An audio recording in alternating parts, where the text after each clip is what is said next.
Tignan nyo guys. Ito guys. Iniipon ko guys sa may poison. Ito guys, may poison number 1. Poison number 2 na galing sa supermarket guys. At ito naman guys, tingnan nyo guys. Nabili ko kanina sa ano guys.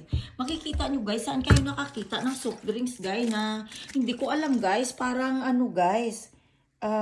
May kakaiba sa loob guys. Makikita mo guys ang itsura. Para siyang may mga kulangot, may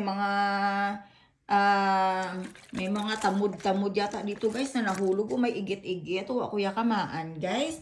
Ay tao guys, nagabakal ko lang ya produkto o kamaan kung ano dang ginabot ta.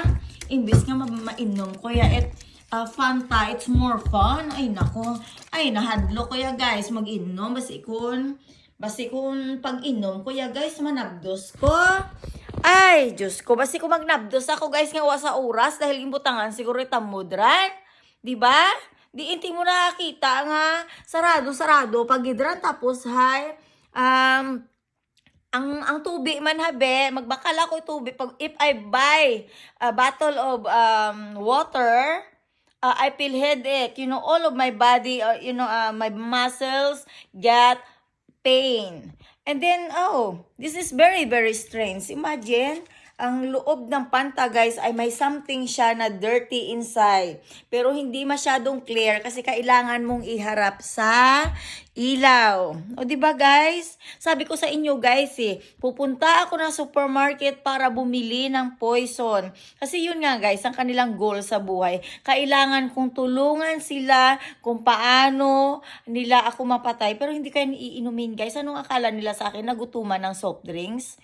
Na yung atake nila ay lahat ng soft drinks doon. Tapos yung babae doon, guys, kunwari may pa picture pa siya doon sa soft drinks. Sa isip-isip ko lang daw, impacta. Daw manunulay sa bunhaning baboy, ya. May baboy nga elepante nga manunulay. Ito may pa-picture pa siya sa soft drinks. First time in the history, manol-manol. Kau gihapon, it's soft drinks? Ha? Na ignorante ka pa rin ng soft drinks sa kailangan mong picture. Ano mayroon sa soft drinks? Nakikita ko may budol na naman to. Ayun nga guys, I choose Fanta. Kasi alam nila Fanta is my favorite. Ayun guys, sinisira nila ang sarili nilang produkto. Tapos kapag kahihiyan na nila, sa akin nila ay iba ba to? Kasi feeling nila guys, sinisira sila ng sinisira. Pero sa totoo lang guys, sila lang naman ang nagsisira ng sarili nilang produkto. Tapos kapag sinabi mo guys na, ay ganito ang bibilihin ko sa Quickly. Promise, pagpunta mo doon, wala na yan guys. Niligpit na nilang lahat. 'Di ba?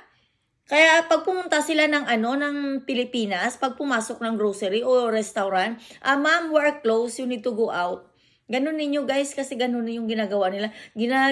Ahig-ahig ka lang yung, alam mo kulang na lang pagtulakan ka sa labas ng supermarket nila. Yun lang guys, kasi dahil nagbablog ako, yun. Pinapahiya din nila ang sarili nilang country. Sasabihin nila, inaatake ko sa, tingnan mo naman to, di ba? Ayun, pag tinignan mo malapitan guys, malapit kag may ilaw, yung gaganutuhin mo, makikita mo talaga guys na madumi ang soft drinks. 'Di ba sa totoo lang, hindi ganyan ang itsura ng Fanta Napakalinis. Ganyan ang kulay niya pero napakalinis. Ayun lang guys, pinakita ko lang sa inyo. Sasabihin nila yon, inaatake-atake na naman sila.